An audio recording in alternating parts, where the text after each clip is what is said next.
right. So once again, we got Roy here, my man Roy Sturgeon. So Roy, am I pronouncing your last name properly? Sturgeon? Sturgeon, yeah. Sturgeon. Just, Okay. just like the fish.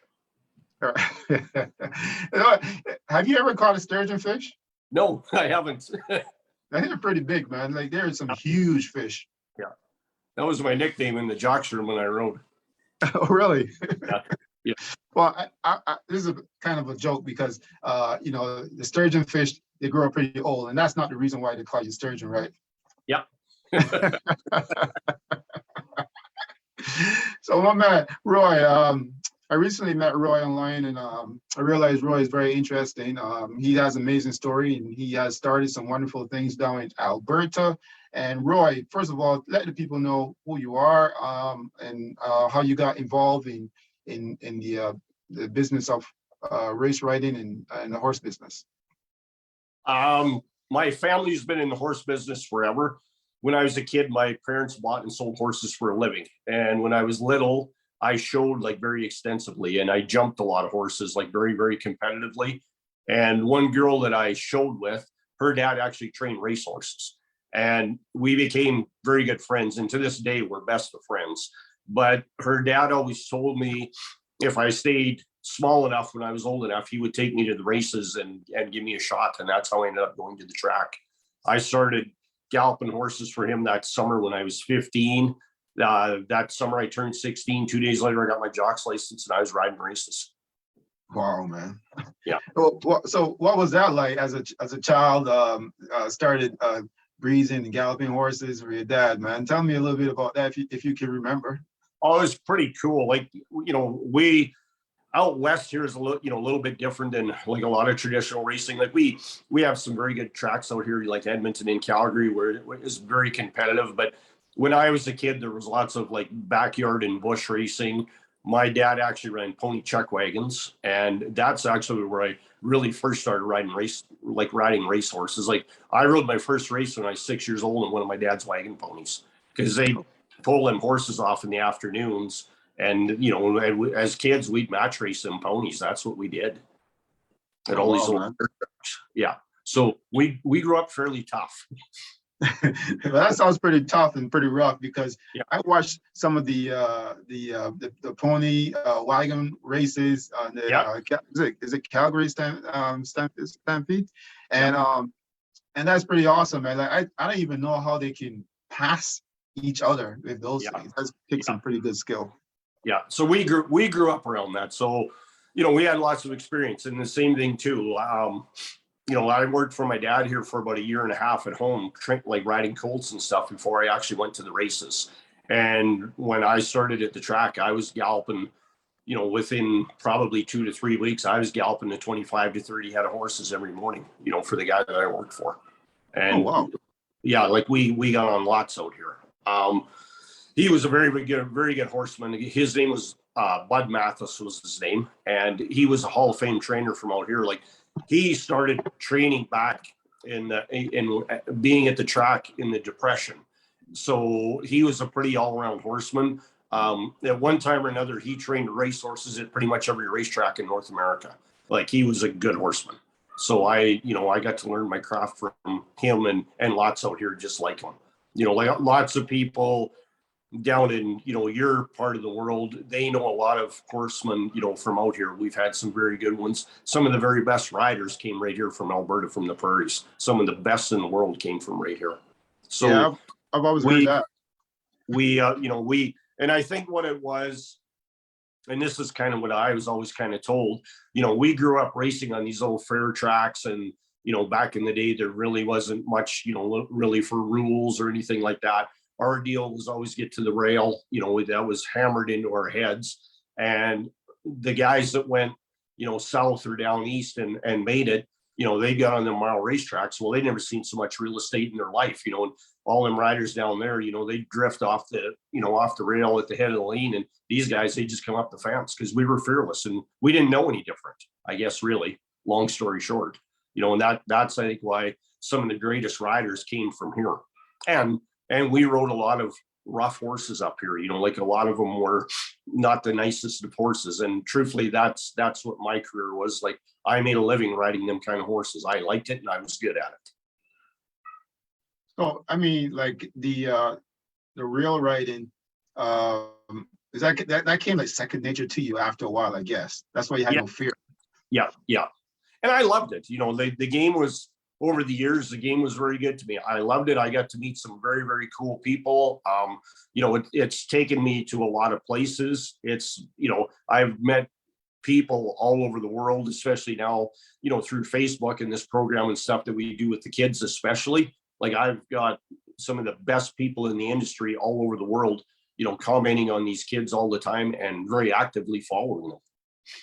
And I want to get into the kids part, but we're just going to jump into them a little bit later. Sure. I just want to expand a little bit about you so that the audience can actually know who you are and some of the things that you've done in the past and involved with in Alberta and stuff like that, So, like I said, my parents bought and sold horses here, and we did that, lots, and I showed lots, of my dad wagon raced, and I spent probably the better part of 40 years in the racing industry. Like, I was a jockey.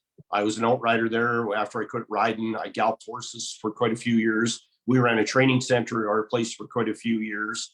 I rodeoed very competitively for years, like I team roped. So over the years, I've pretty much done whatever you've ever wanted to do on a horse.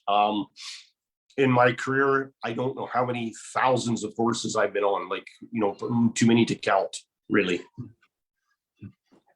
Like, we would, back in the day when we started out here, we'd spring train, and lots of us riders, we'd get on between 35 and 50 horses every morning out here for 6-8 months until, we started racing hard and it would start to slow down. So we got lots of experience. I've heard from some of the riders in the morning, they get on like 13, 14 horses. And I thought that was a lot, but geez, 30, 50 horses in the morning, Roy, that's a lot of horses. Yeah. And then we would gallop like in the mornings. And then sometimes, depending on where we were at, we'd go to somebody's farm or training center and we get on a few more. And then, like, back in those days, like when racing was good here, we raced 5 days a week, 10 races a day. And we would start late March and early April, depending on how the calendar worked. And we would pretty much race right through till the end of November here. So there was lots. Yeah, that's pretty wild, man. Well, now a little bit about that, because do you see it kind of declining right now with the way how the industry is? Unfortunately, it's almost done out here. Like, we went from, back in the day when I started riding, we had almost 200 live race days a year between Edmonton and Calgary, and that didn't even include like all the B tracks and bush racing that we had here. Now I think this year the A circuit here, I think they've got 42 or 46 days, and they can barely fill races. And it's sad. It's sad to see it go that way. It really is. It really is. I think those little tracks are very important. I wish we had more here too in Ontario, but Woodbine does a good job of filling in as much as they can. But it is what it is. I wish we had more, but that's what it is. Well, and we had lots out here. Like, I talked to a friend of mine here a couple of winters ago, and her husband actually used to be the racing secretary and the starter, like in the B circuit here for years. And like, we're talking back and forth on Facebook the one night, and between Maxine and me, we came up with over 26 bush tracks that ran in Alberta at one time, and they're all gone. None of them exist anymore. They're all gone. Wow. Yeah. I know a lot of people who kind of, like, a lot of people from the islands, especially, that go down to either Alberta, down to Winnipeg, and they ride the tracks down there, and to them is pretty awesome. But here we're seeing the decline of the purses and so forth. It's the same here. And I just, they just finished our yearling sale here the other day, and like our sales, unfortunately, were way down again. But the same thing, when you're only racing 40 or 45 days here, it's hard to entice owners to come back in and buy horses. And for me, I don't want to be negative. Like, I'm not that person, but unfortunately, the truth of it is, I think the heyday is over. And unless somebody can start to do something different, we're going to see more decline, and it's just the way it is. And I believe, and this is my own belief, I believe the racing industry had a lot to do with it themselves. Like I know when the slots came in, we relied heavily on that, which was fine. It was a great thing when it came in. But the other thing that we lost with that is we now don't have any fan base left, and we haven't educated anybody about racing anymore. And, and the younger generations, to me, when they come to the track, they want to be entertained, and, they don't want to wait 18 or 23 minutes in between races. They want stuff going on.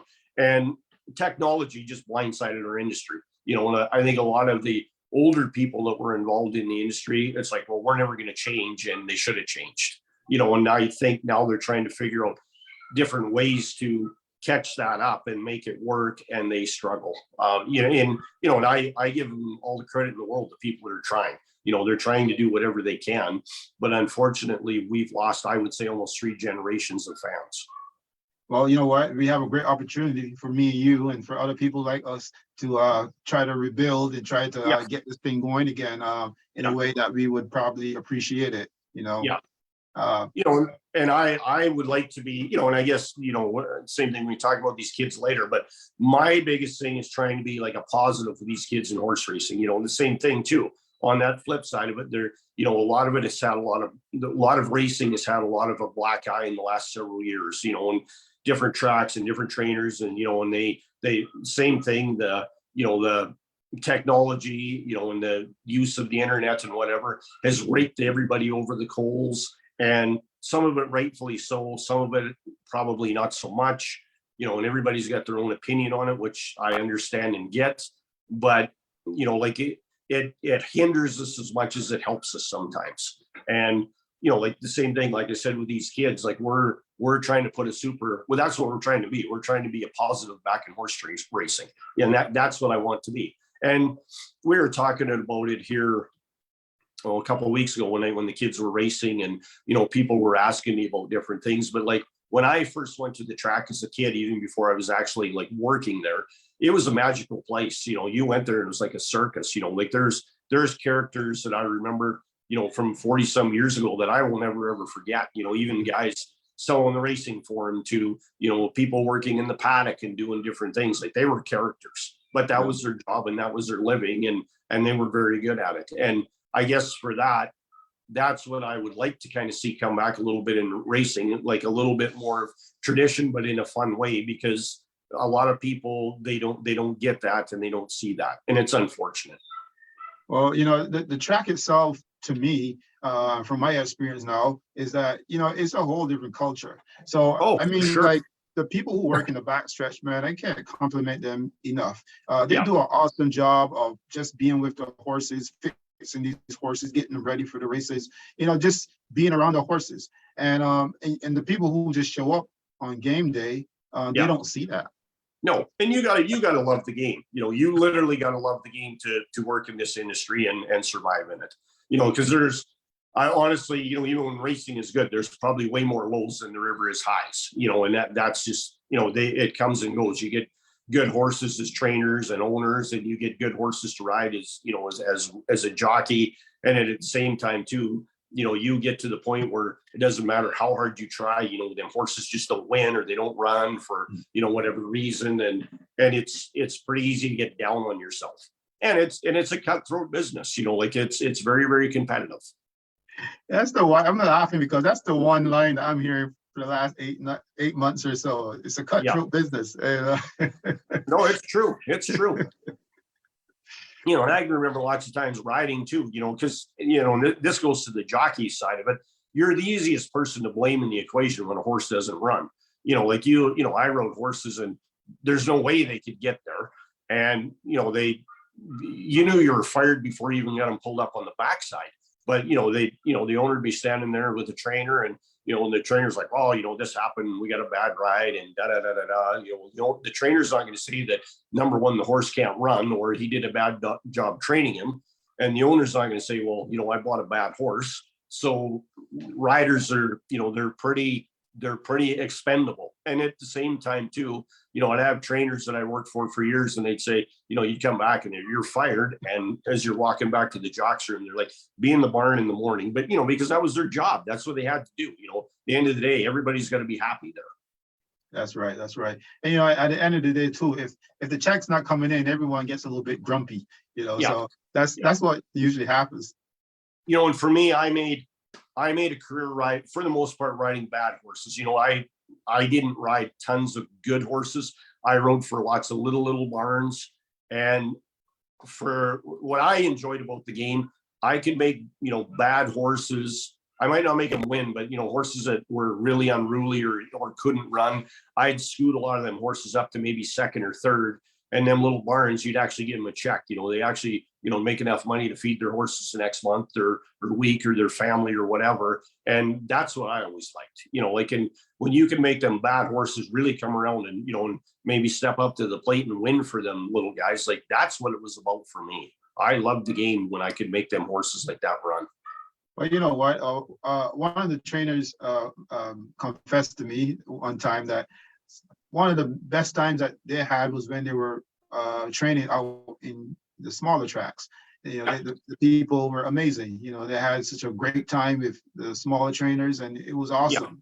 Just the way how they just did business and did things. I got hurt bigger tracks once. are a little bit more trickier. Like I got hurt one summer really bad, and I had to take most of the year off. And then I was riding in Northlands at the time, Stampede Park in Northlands. But I went down and I rode in Lethbridge that summer, which is like the bushes, it's a B circuit, and there wasn't a lot of money there, but it was one of the funnest tracks I ever rode at. We had lots of fun there, and there was, the same thing. The people were super good. Most of the people there did it kind of as a hobby. They'd show up on the weekends and they'd run their horses. There's a little track. It doesn't exist anymore. It was outside of Calgary. It was a track called Trout Springs. The guy that actually owned it, he actually had a fish farm. That's that's how he originally got started. And he was always involved in racing, but it was a wild place. There was no lights on the track. I've got a wind picture, I win a race there. I win the last race there the one night, and it was so dark the picture wouldn't take coming across the wire. There's a picture in the winner's circle, and that's it. And one night, we turned for home and 6 deer jumped in front of us at the head of the lane. And another day we were racing down there, and we come cruising down the backside, and there's a cow standing in the middle of the backstretch. It was, but and you don't make that stuff up. That just happens. You can't make that stuff up. But everybody had fun. At the end of the day, them guys that predominantly were in that industry. They were families. They'd race on the weekends with them older, cheaper kind of horses. And if them horses, basically what they do is they'd run them fit and get them fit all summer. And if they had one or two that looked like they were pretty good in the fall, they'd come back into Calgary and they try racing horses in the fall, actually race for some money. But it was fun, and everybody was involved. The mom paddocked and the dad trained, and if the kids were big enough and old enough, they'd maybe gallop or they'd pony, or everybody had a job. And that's, to me, kind of the sad thing. What doesn't happen, you don't see that anymore. Well, I got to ask you this about that, because I know, for instance, if you're running those horses like that, what was the medication and the medicine rules around that back then? What was it like?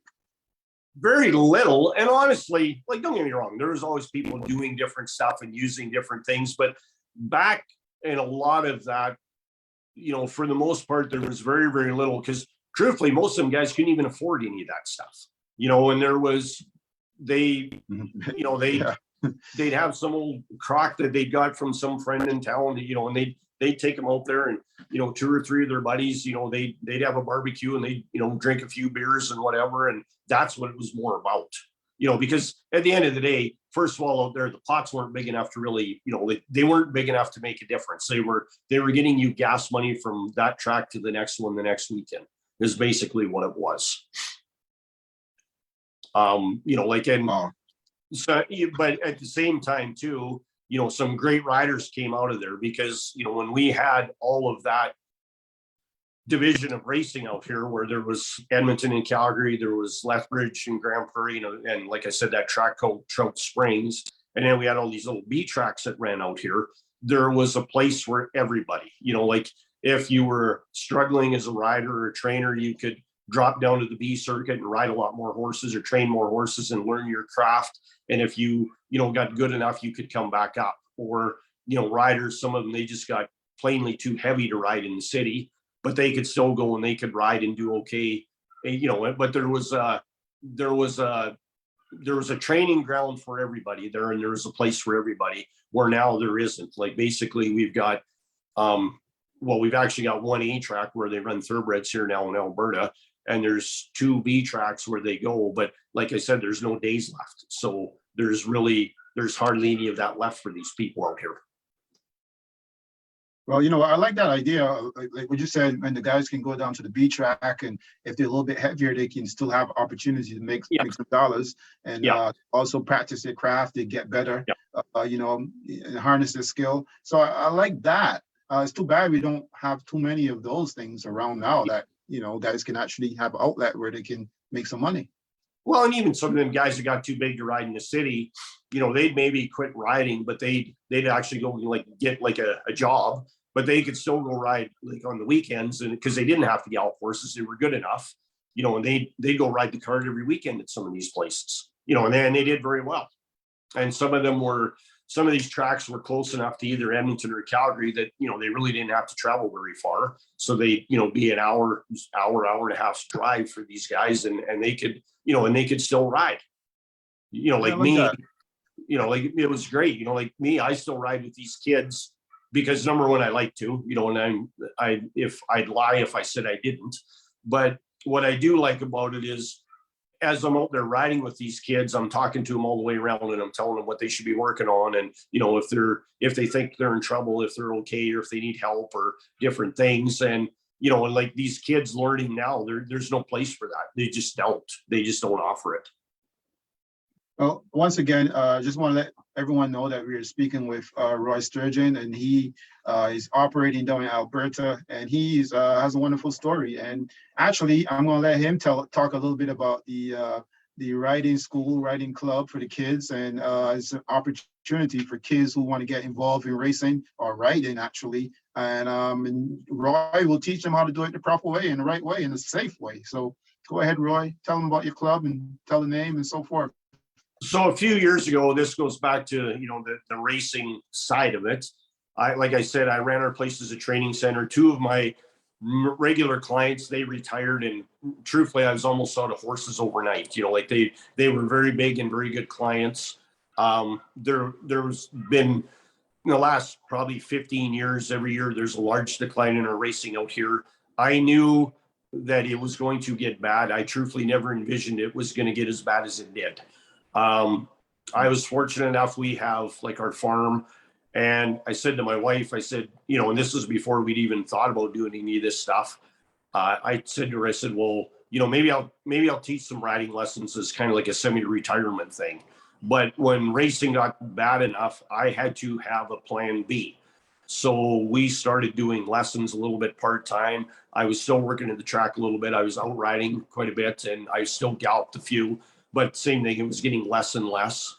And it got to the point where our lesson program took off. So it was full time.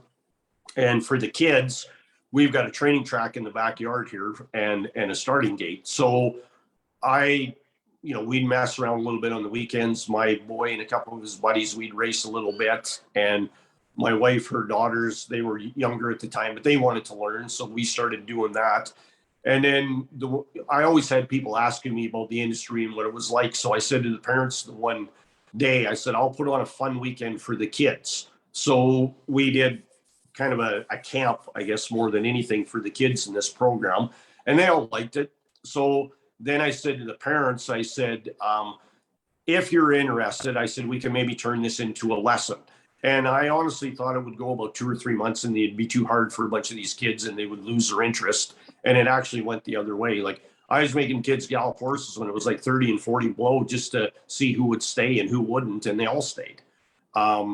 So then I finally said to Chrissy, Wow. because like, but we were going down the track and, we're galloping a couple rounds and, you come back and you're high-fiving all these kids. And finally I said to Chrissy, I said, these kids don't quit. Like, I actually have to teach them something, like we can't just, canter around the track. So that's kind of how that came about.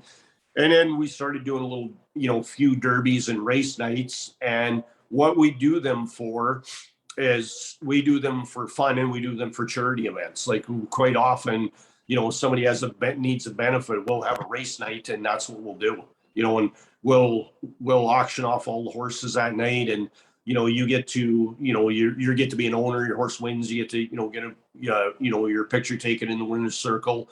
We have live silent auctions. We've done it where we've had a murder mystery through the races and different things, and just trying to make it fun. And the last year and a half, I've got a friend of ours, his daughter's actually in the program, and he's on the board of directors for Pinoka Stampede. So COVID, along with everything else, kind of got messed up.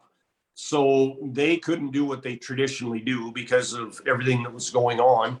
And then they decided they were going to try do something last fall on September long weekend. So he phoned me the one night and he says, can you get some kids ready and maybe we could do something? So we then started with these kids very seriously and, and got them going. We practiced here lots. Then kids were riding 5-6 days a week, getting ready. We took them up there and the crowd went crazy. They loved it. And then some of them videos that I sent you here a while ago, like that was from this summer. Yes, them, I did. those kids raced in front of 11,000 people there in one night, and that place went nuts. And like the people, I saw the video, man. It's pretty awesome.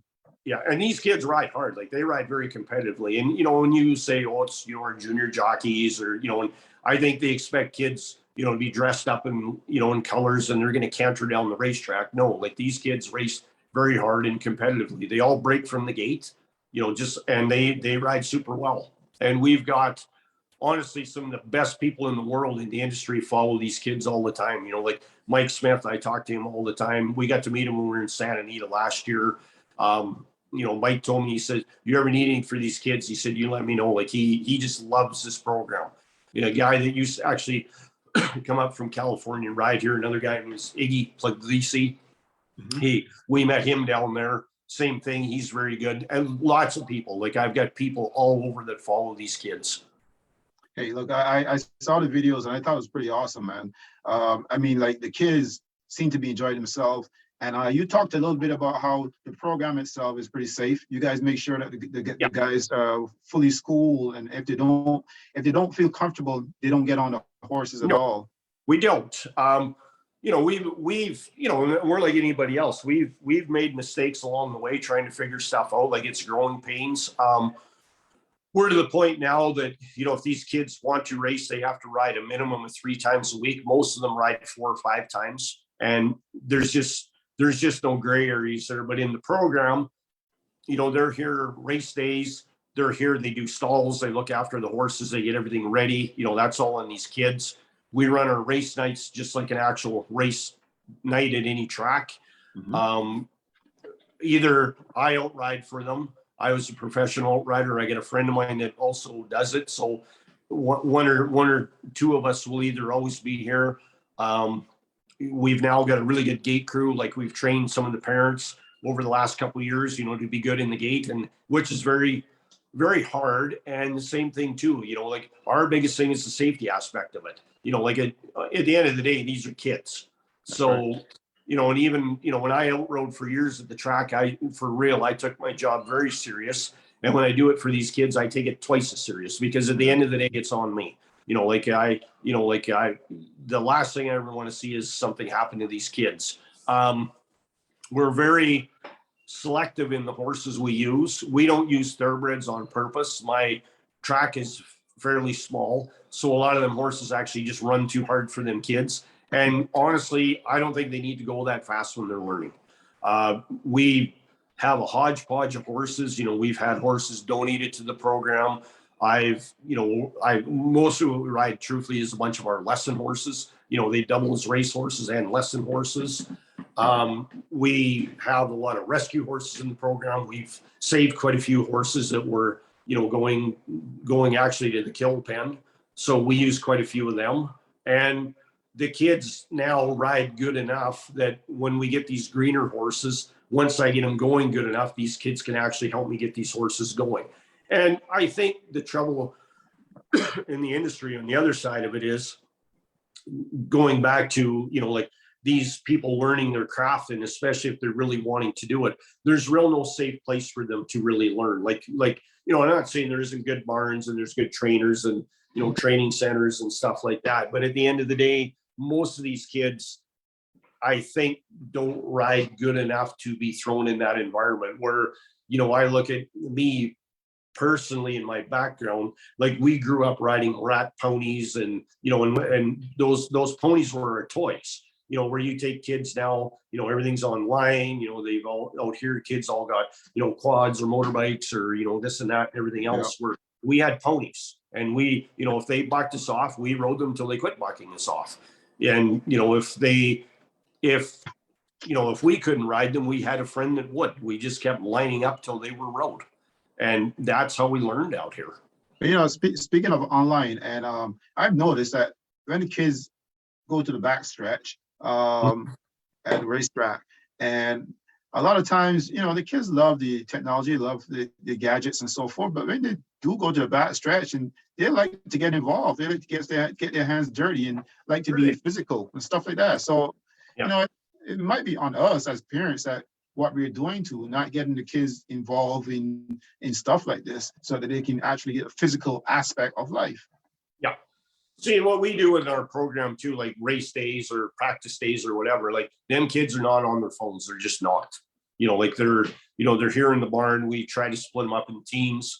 It's, we've got enough kids that have done it long enough that are a little bit older. They can, they can mentor some of these other kids. So, kids that haven't really done it, we'll send them with, one of the older kids, and they learn how to do stalls or tack or brush or, and they learn from ground up. And I think that's important too, because in our other side of it, in the lesson program, like I've got kids here that have rode probably 2 to 3 years that couldn't put a halter on a horse and could care less. They come in, they ride their horse, they ride their 45, 50 minutes and they hand you the horse and away they go.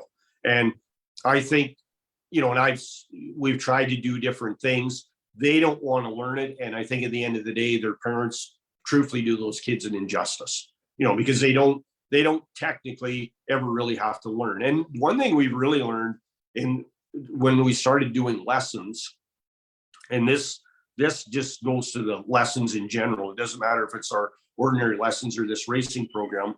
Most of these kids don't have any empathy anymore. They just don't understand, like they don't understand that this horse needs fed and watered and looked after. And, it's 40 below and you might have to go down and actually put a blanket on them or, do different things, because to them, it's all electronic world, and they just, or their parents do that for them, one of the two.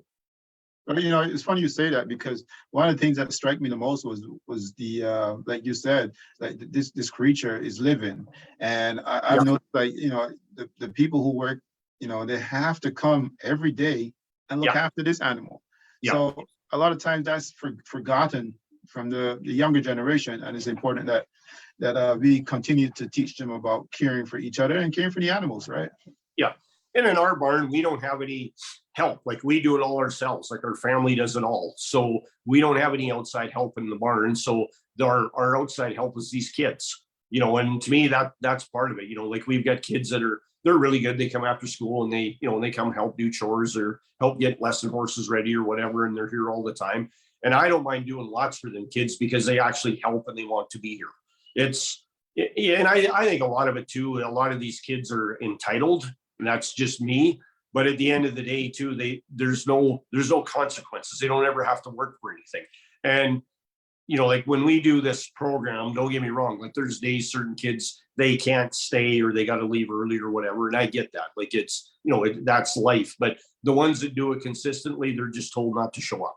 Because it's not fair that all the other kids do all the work and then they come play for half an hour and leave. We just don't put up with it. Well, what it's called? It's called accountability. So if you don't have that in life, you won't get nowhere at all. So you have to be really accountable for things in life, man, and be consistent. you know. And lots of it is, I think a lot of it, it's excuses. A lot of them look for the excuses. Oh, it's too hard, or I can't do this, or this, I don't have this piece of equipment. Well, just make do.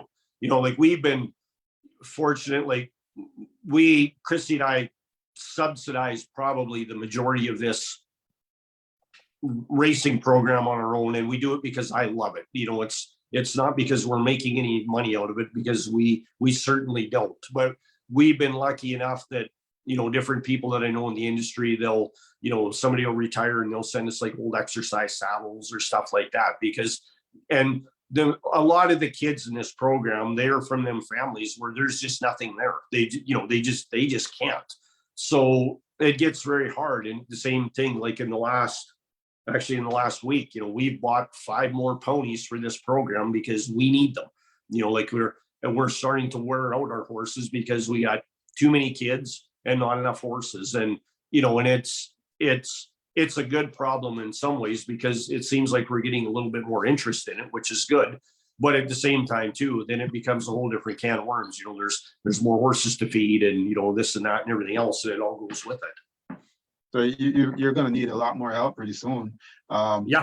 It's cool. Like, don't get me wrong. Like I'm not complaining, but this thing truthfully is kind of taken on a life of its own, which is neat. And, we've tried different things to, try to, more than anything, what I want to do is I just like to showcase these kids to the racing world, how good these kids actually are. Like, these kids are talented. The realization is with most of them is I tell them, and we tell them, because my wife was in the industry her whole career too, but we try, especially out here, we try to tell these kids, just do this for fun. Go to school and get a real job and do this on weekends. Because it's too hard to make a living at it anymore, and it's sad, but it's true, very true. Yeah. How old can you be to start in your club? I've got one lady here that's 55 and she rides in our club. 55. Yeah. She takes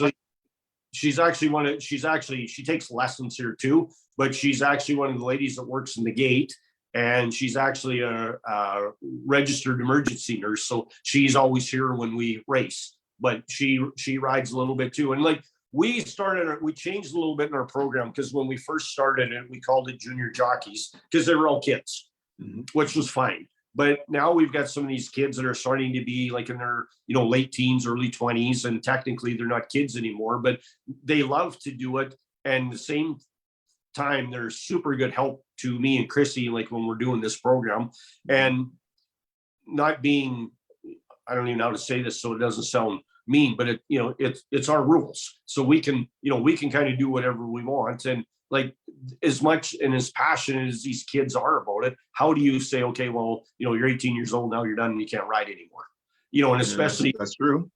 And the other thing is too, the realization is these kids are never going to the races. They don't want to, like they've, like I said, the majority of them are, off to college and university, and, and this is their fun on the weekends, and that's how it should be. Yeah, I mean, like you said, once you turn 18, 20, 21, and that's an opportunity actually for you guys to develop that program, make it even more widespread, because the kids are all grown up, and now you got to search for younger kids to get involved now all over again.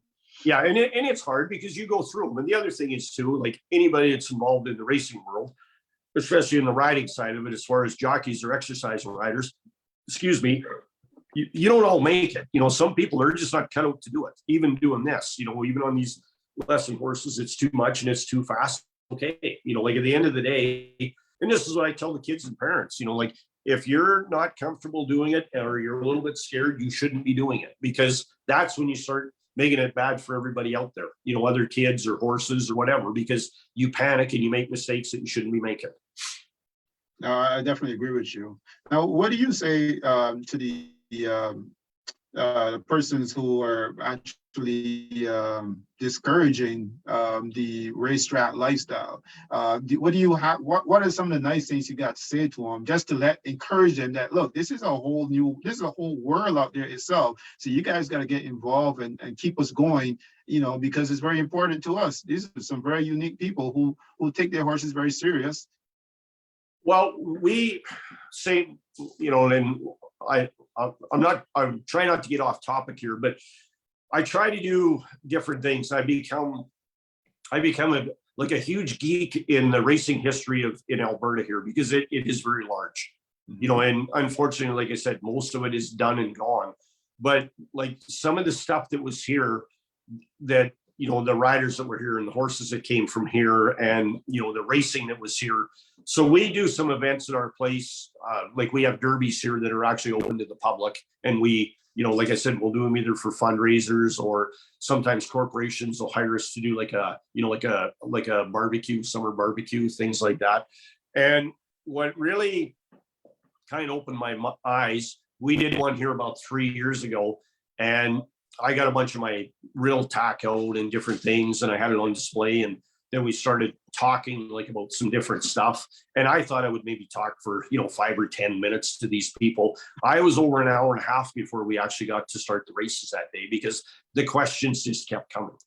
And I think on the racing side of it, like the hires up, I think we need to try to get more people involved in it. I'm not that person to figure that out, but at the same time too, we've made a lot of this way too complicated. There's a little track that my wife is actually the manager of here, and it's not very far from our place. But when they first started that track, you'd go downstairs, and we live in a very, very small, basically rural farming community here. So we are not race goers by trade by any means. So most of the people that came to the races, they came for Sunday afternoon, and they wanted to see the blue horse win. Like that's their extent of racing. And they'd walk up to the windows, and somebody'd say, I want to bet the 4 horse, and I went on the wheel into the 6, and I want to try, and I want da da da da da. And you literally watch these people just turn around and walk the other way, because at the end of the day, they didn't. First of all, most of them were late 20s to middle aged or older, and they didn't want to walk up to the window and sound stupid, so they wouldn't even bet, they wouldn't even try. And we need to educate it. It's like the racing forum, and I tell lots of people this. I've been in the industry my whole life, and most people, if I hand them the form or a program, I might as well hand them a Chinese dictionary, because they don't understand it. And if anything, they've made it more complicated. Like, simplify it for these people. That's so true. That's yours. Looking at the forum, I don't want to admit this, but it's true. Like, I don't go to the races very much anymore. But in the last 15 years, there's 20 years, there's been a few more things show up in the program and stuff like that. And I've been in the industry my entire life, and I don't really follow that end of it anymore, because that part of it really doesn't interest me. But there's things in the industry or in the program, like, I don't even understand really what they mean. And it's been my whole life. So if I can't understand it, how can the ordinary people understand it? And the thing that was actually kind of pretty exciting, or not really exciting, but it made me look at it a lot differently a few years ago. They had Gary Stevens come up here probably 8 or 10 years ago, and he came up to our yearling sale and give a talk, like at a luncheon. And, and he talked about his career, and he talked about, being in the movie Seabiscuit, and, all the stuff that he'd done. And people started asking him different things. And this is what he said, because they were, the same thing. They're facing it all over the States too, the decline in their attendance at tracks and whatever.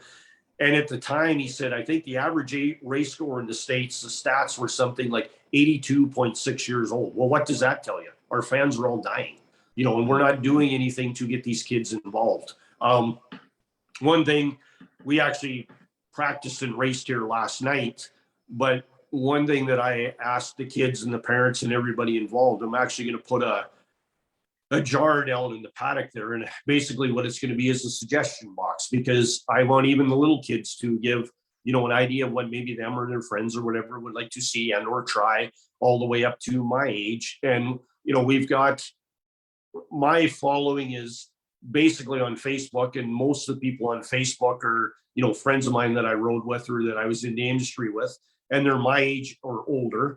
And those guys aren't going to come ride racehorses here. Like they love what we do with the kids, and they think it's a great thing.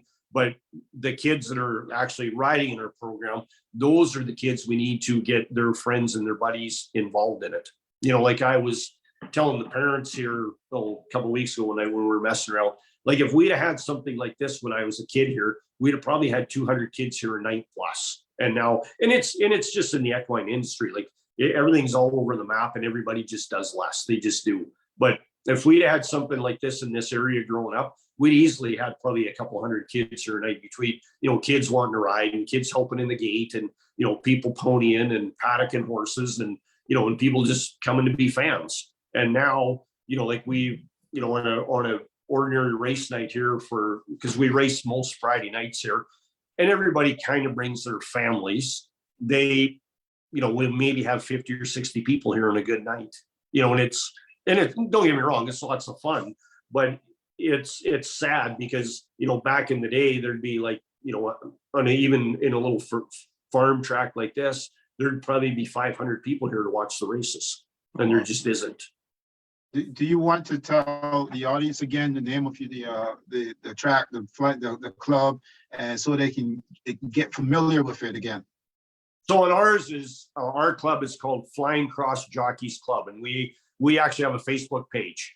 So we're always posting stuff on there. We actually have another page too that is affiliated with it. It's called Talk Derby to Me, and it's actually a derby like that we do at our place for a fundraiser. So there'll be quite a bit of stuff on there in short videos. I'll actually send you a couple. Okay, cool. But what it is, we do like a vintage Kentucky Derby race. So we have like a race night here. All the kids race. There'll be 6-8 races. Everybody's dressed up. We have a big tent set up in the black backyard. It's a black tie affair to this event. And we actually have a murder mystery throughout the races. And what you see in our backyard is what you would never expect. Like a lot of people, when the first couple of times they'd come, they think, well, we're going to eat hamburgers or hot dogs, and it's going to be kind of like a, hokey backyard hoedown. And they're like floored when they walk in and see what it's like. But when we do it all too, like the kids all race, they're all in colors, even when they're done at night, when they're done riding, when we do these events, all the guys, they put on suits and they come to the event, and the girls that rode, they come and they put on dresses, because that's how I learned as a kid, like at the races, that's just how it was. And if you weren't dressed a certain way, you were fined or you were told not to come back. And I try to teach the kids a little bit of etiquette and protocol of what it was actually like. Same thing. We have a scale. We make all the kids jump on the scale. Not that it works, but it's all part of it. And we paddock, and we have a paddock judge, and we have a professional rider. Like I said, we've got a gate crew, and we post parade. And my wife, she's starting to announce and call the races quite a bit. I've got a buddy of mine that comes when he can. He's actually an auctioneer, and he calls wagon races for real. But in the summertime, he's busy and gone most of the time. But we've tried to turn it into an event. And this goes on a little bit different subject, but about 20 years ago, there used to be a show on CBC, and it was called Country Canada. And they profiled, different things in the ag business and different things that went on. And I thought this was one of the coolest things that I ever saw. There was actually a track I think it was in PEI. And it was a little harness track. It was a little fair, like little town track, and it was dead because the same thing, the industry was taken over by the big tracks and the racinos. So all the little fair tracks were dying, and they decided that they were not going to let their track die, and they were going to do something about it. So, and this is to me where anybody can do this if there's a want. So what they did. When you see in the first part of the show, there's these rusty old pickup trucks coming in with these beat up old horse trailers, and a couple horses step out, and these old guys that are in their late 60s, 70s, and they're racing colors, but they got the grandkids there, and they're helping them with their horses, and and they're talking about different things. And they had 4 horse races because it was a tiny little track. They didn't have a starting gate anymore because that was all gone. So somebody donated an Army Jeep, and they wired an extension ladder to the back of the Jeep. So that was a rolling gate. And the one guy's wife that he was a trainer, she ran the concession. That was her job. And, so she'd serve hamburgers and hot dogs and whatever. And they had a kid, that at the time was, I think, 10 or 11 years old. And his dad was actually a professional race caller, but his dad had went on, to call races to make a living. So that's who called the races, was this kid. But they kept that track alive and going for a long time. And it was just stuff like that, when they were old crock horses. But, at the end of the day, it was a big thing in that little town and community. And they raced every Friday night all summer long. And they did it for years. That's some very important stuff, man. They got to keep it going, You can't let it die because of somebody else says it, I want to touch back a little bit about the you having the people dressing up a little bit when they attended the event, and how important that is, and tell me a little bit about how it made the kids and how it made everyone feel as they dressed up and went to the event. Huge.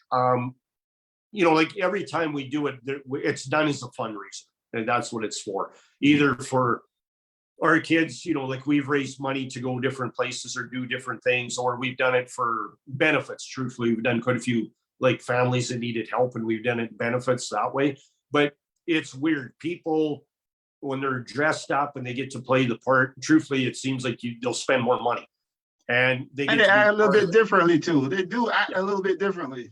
Yeah. And the thing is too, like I said, we race all the lesson horses. So they're saddle horses is what they are. Well, you can come down to the paddock and you can lead one around, or your kids can come in there or whatever. It's not like you can't let anybody close to these horses because somebody's going to get hurt. So we can keep everybody involved, and it can be hands-on. And the same thing too, to do some of that stuff. We've got kids that have maybe been in lessons for, a couple months, and they can help. It's not that they're riding, but they can do that part of it, and you don't have to worry about them because the horses are safe, and it gets them involved in it. Like even our paddock judge, like when we race in these events, like he's dressed up in a suit and tie and he plays a certain role, and he's just like a paddock judge at the races. And because I think it's very important to teach the history of that. I just do. How often do you do the events? Those events like that, we do them 2 to 3 times a year. Truthfully, when COVID hit and we were allowed to kind of start to operate again, we got super lazy, and because it was too hard to get people together to do a bunch of this kind of stuff because of the rules. So we do it every Friday night. We actually what we call tailgate derby. So everybody drives into the infield and parks their pickups, and people, bring coolers, and, and some nights, like a buddy of mine come here a couple of weeks ago and he's got a food truck. So he set up the food truck, and, we did that. Or sometimes we'll cook burgers, or, sometimes some of the parents will just, bring snacks or whatever for the kids. And we have fun. Yeah, that sounds like an awesome event, man. One thing we do in our program, it's kind of sounds weird, but it super works.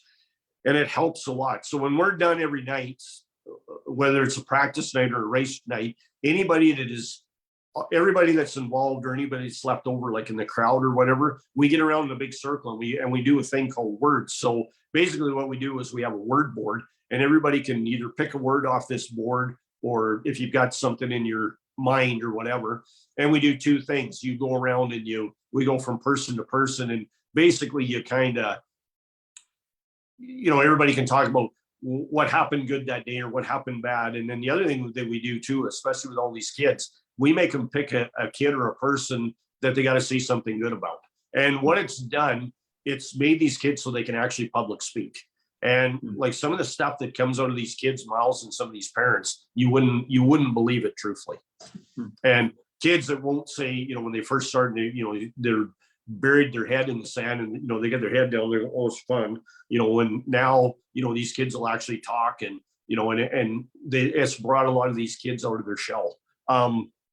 We've had quite a few parents tell us too that this has been a big thing for a lot of their kids. Like a lot of these kids have struggled in a lot of different things, and this was kind of the thing that where they actually fit in. And we keep a very hard rein on making sure that it's all about fun, and we try to keep the clickiness out of it, and do B2 and whatever, because at the end of the day, eventually these kids, even though they're riding some of the slower horses, every once in a while, then it's like real racing. Every once in a while, that horse fires, and then kids win. And we're trading horses back and forth all the time. Like some of these horses don't run 2-3 times a night because they have to. So and we try to match the kids with the horses, and it's not like I'm matching your kid on your horse because I want your kid to win. I'm putting your horse on one of these horses because I want your kid safe. Well, I know that it's like in Ontario and in the city is probably a tough road to probably travel to get the kids to really completely dive right into the horse world. But I hope that with what you're doing, that we can eventually increase and encourage more people to be involved in the horse racing industry, to get the kids more acquainted to the lifestyle, and just to keep an industry alive, man. Well, what happened this year was actually kind of cool, but same thing, just tail end of COVID messed it up. Robbie Love is the outrider at Woodbine, and Robbie's a good friend of mine. And Robbie outrode out here for years, and I rode races with Robbie, so we were very good. All right, Robbie. Yeah, like we're best of friends. Oh, cool. So what happened, I was talking to him this spring, and then Robbie actually lined it up. I was going to come outright and work for him for the Queen's Plate this year. Like he wanted me to come down. Oh, and nice. then they had it set up so 3 of our older kids were going to be able to do like a bit of a demo race the day before. But unfortunately with COVID, 2 weeks before, they canceled our flight and we couldn't come. So that's hopefully on the books for next year. Well, I'll be looking forward to that. If you can get the kids come over. You said the kids would come over and do a little thing? Yeah. And that would be awesome. The other thing I'd like to do too, and this is maybe you as a platform, and the different people that are watching you and doing this. I'm all over coming to different places and putting on clinics and stuff for these kids, or not even kids, like people that are just interested in the industry. If they've got some old lesson horses and they want to learn a little bit and try to, do it. Like I would like to get it so we've got some sort of a program around where, because the same thing, like I last year when we were down in Santa Anita, I was talking to Mike Smith. He said to me, he says, I'd have killed to have a program like this when I was a kid. Because there just isn't. And don't get me wrong, there's places in the States where they do a little bit of pony racing and stuff like that, but it's a lot different down there. And I'm not trying to dish them or anything like that. It's generally a lot more older money down there, and those kids are riding very expensive lesson ponies, and they're doing things a certain way where these kids out here, they come from next to nothing and they ride these rats, and like these kids can ride, I've had lots of people, that are very well recognized in the industry say like, your kids can ride as good as anybody in the city, and they do. But the same thing too, unless we tell them that they're ready to go, they don't get to go. And like I said, it's just a safety thing of it. But I think it'd be super cool if we could get it to the point where there is more of this going on. Like I was saying, I was talking to you a little bit, before we got on air. I think I've got some pretty cool stuff coming out in the next couple of weeks. And I just don't want to say anything about it till I know exactly what's going on, because I guess for lack of better words, I don't want to jinx it. And the other thing is, I hear you on that. The other thing is too, I don't want to give out some misinformation, but I think if everything comes to fruition, what's going to happen, I think it's going to change a lot of what we're going to be able to do with these kids and hopefully open some doors. And I just want them, at the end of the day, I want them just to be recognized for what they do. Like these kids and parents, and volunteers, like they put a pile of effort into these kids. Like we have, we've got people that come and work in the gate every day. They don't even have kids in the program. They don't even have kids. They just come and help, and they're not getting anything out of it other than the satisfaction of, burning up their Friday nights and helping kids. I mean, that's a pretty good thing that you're doing. And I really hope that it comes to light. And I really hope that it all comes together. And I really hope that you'll be able to get what you said earlier for the program, or for the kids to come over and put on a little event or show at the Queen's Plate, perhaps. And that would be awesome. I think, not cutting you off, but what? A lot of young people, a lot of kids will love that. They love stuff like that, and we're gonna change our program a little bit through the winter. Like I want to make it a little bit more hopefully interactive so people can actually maybe get a hold of us online a little bit and ask.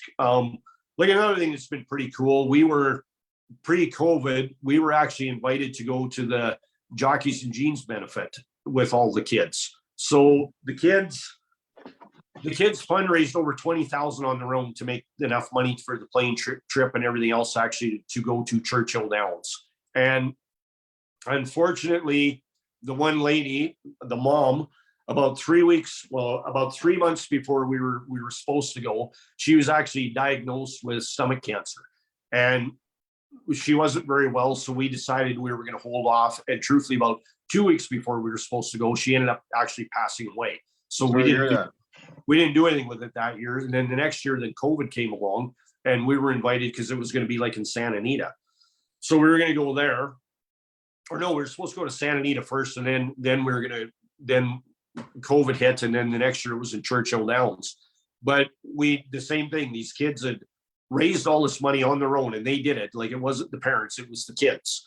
And we bought all the flights and everything to go, and then the world shut down, and then we were going to lose everything. So last year we decided that we were just going to take the kids to California. So we went down there and we spent a day at Santa Anita, and we spent a day at Los Alamitos, and then we did all the fun stuff. We went to Disneyland and all the cool places and spent about 10 days down there. But the same thing, a bunch of these kids in this organization, it'll be the only trip like that they'll ever get to go on.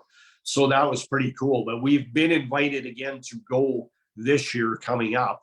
So that's the other thing. We're going to start fundraising here very soon and make sure that all these kids can go. And like Barry Pearl, like he runs it, and like he's adamant that these kids come. And he says like, all these Hall of Fame riders, they can't wait to meet these kids, and they've been very good to us. They've reached out to us a little bit, and, and they're just for them kids, just to be able to meet them people, it'd be super cool. Yeah, I think it is a really good thing that you're doing, and I think the exposure helps.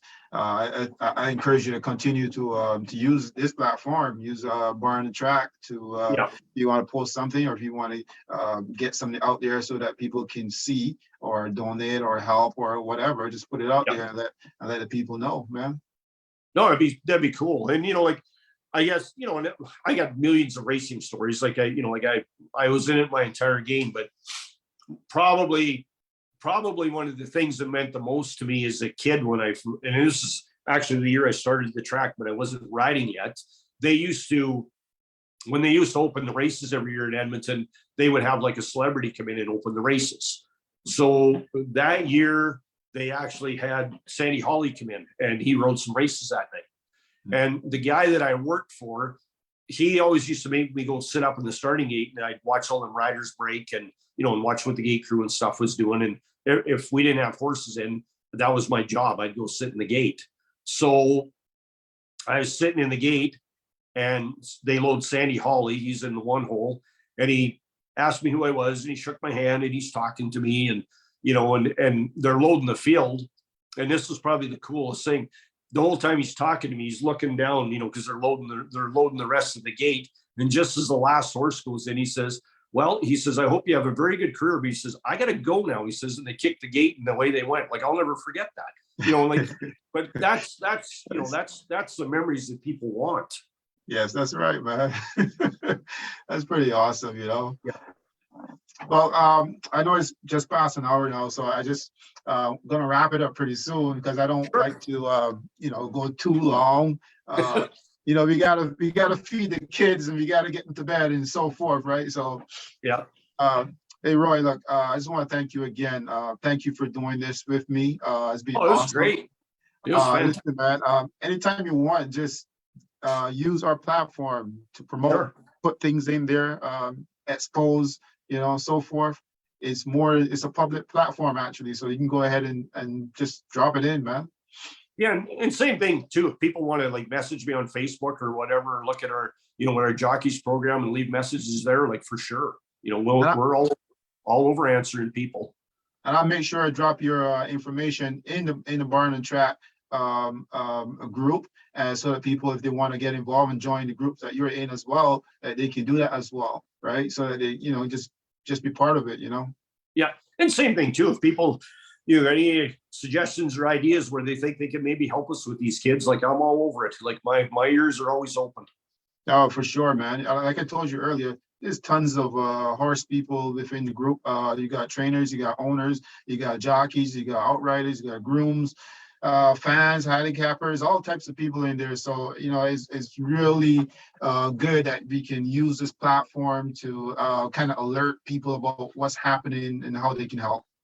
Well, and for me, with this program too, it's my way of, I guess, trying to hopefully give back. Like, the industry was great to me. I loved it.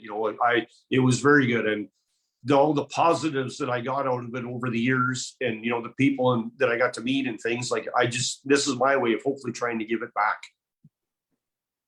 Well, I think you're doing a really good job there, Roy. And you got the perfect name, Roy. That's like a cowboy name, Roy. That's the perfect name, man. So listen, once again, thank you again, man. Maybe we can do this another time, in a little while. We can revisit what you're doing and how's it going. And as it get colder, maybe you can share some more stories. Oh, I'll share you some videos when these kids are galloping when it's -8, because it happens. That'd be pretty cool, man. So once again, Roy, thank you so much, man. You enjoy your night. I look forward to doing this once again. Okay, take care. Thanks again, Roy. You bet. Talk to you soon, buddy. Okay, bye. Bye.